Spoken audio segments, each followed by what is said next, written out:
বাংলাদেশকে টি-20 বিশ্বকাপ থেকে বাদ দিয়েই দিল আন্তর্জাতিক ক্রিকেট কাউন্সিল আইসিসি। টাইগারদের জায়গায় আনুষ্ঠানিকভাবে স্কটল্যান্ডকে বিশ্বকাপে অন্তর্ভুক্ত করা হয়েছে।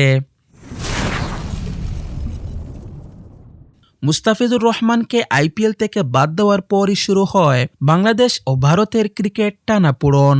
বাংলাদেশের তারকা পেসারকে আইপিএল থেকে বাদ দেওয়ায় ক্ষুব্ধ হয় বাংলাদেশ ক্রিকেট বোর্ড বা বিসিবি। নিরাপত্তা শঙ্কায় আসন্ন টি-20 বিশ্বকাপের ভারত সফর করতে অস্বীকৃতি জানায় বাংলাদেশ। বিশ্বকাপে বাংলাদেশের গ্রুপ পর্বের ম্যাচগুলো শ্রীলঙ্কায় স্থানান্তরের প্রস্তাব দেওয়া হয় আইসিসিকে। এছাড়া গ্রুপ পরিবর্তনের আর্জিও দেওয়া হয়েছিল, কিন্তু ভারতের মাটিতে বাংলাদেশ দলের জন্য উল্লেখযোগ্য নিরাপত্তা ঝুঁকি নেই জানিয়ে সব দাবি নাকচ করে দেয় আইসিসি।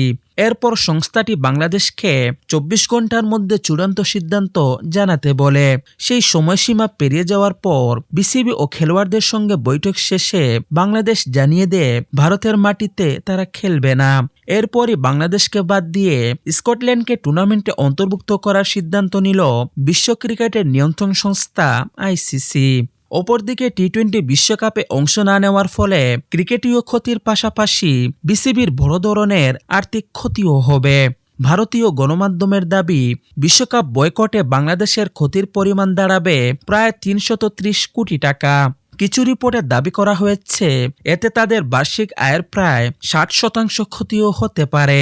এদিকে ভারতীয় বার্তা সংস্থা পিটিআইয়ের বরাত দিয়ে ভারতীয় সংবাদ মাধ্যম এনডিটিভি এক প্রতিবেদনে জানিয়েছে, বিশ্বকাপে অংশ না নিলে বাংলাদেশের ক্ষতির পরিমাণ হতে পারে প্রায় 27 মিলিয়ন মার্কিন ডলার, যা বাংলাদেশি মুদ্রায় প্রায় 330 কোটি টাকা। সম্প্রচার সত্ত্ব, স্পন্সরশিপ এবং আর্থিক বছরের অন্যান্য আয় হারানোর কারণে এই সিদ্ধান্তের ফলে মোট বার্ষিক আয়ের প্রায় 60% ক্ষতি হতে পারে।